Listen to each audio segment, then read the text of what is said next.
the Kimchi keeper of the battlefield, the untold story in the history of Korea. Warriors are often remembered for their bravery, generals for their strategies, and kings for their commands. But behind every army that marched across mountains and fields, there was someone overlooked, someone whose work was essential for survival. This is the forgotten story of a woman who made kimchi not for a family, but for an entire army. Her name was Seo Minhwa, a quiet village woman known for her remarkable skill in fermenting vegetables. Long before the wars of the late Joseon era, she learned kimchi making from her grandmother, who taught her that kimchi is not just food. It is life stored for tomorrow. When conflict broke out and soldiers marched toward the northern borders, food became scarce. Armies traveling through harsh winters needed strength not just from weapons, but from meals that could last for months, resist the cold, and keep the body warm and healthy. That was when local officials heard about Minhwa's exceptional kimchi. They came to her small home and requested her help. At first, she hesitated.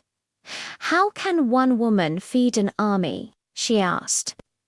But she soon realized that the fate of many depended on her craft. Every morning before sunrise, she gathered radishes, cabbages, and garlic. She mixed salt harvested from the coast with pepper powder carried from the south.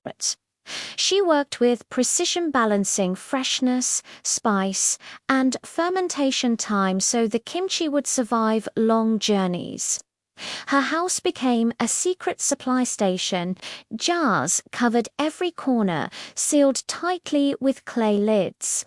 Soldiers began calling her the Guardian of Strength.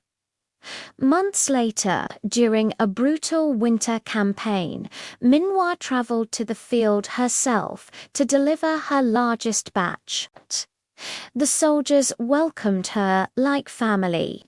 One warrior, shivering from exhaustion, tasted her kimchi and whispered, "This reminds me of home." In that moment, she understood that she wasn't just feeding bodies, she was feeding spirits. Her kimchi did more than nourish. It boosted morale. It prevented illness. It reminded the warriors of the families waiting for them.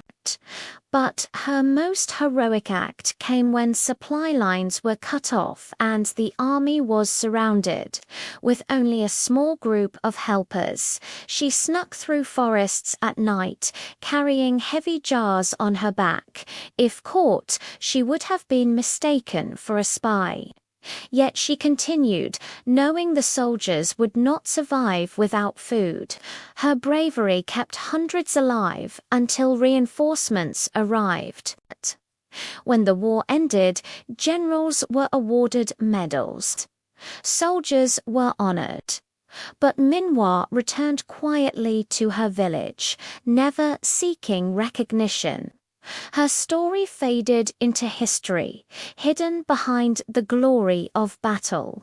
Yet, for the warriors she fed, she was the unseen hero, the woman whose kimchi kept hope alive, the woman who proved that victory is not only won with swords, but also with the hands that prepare food.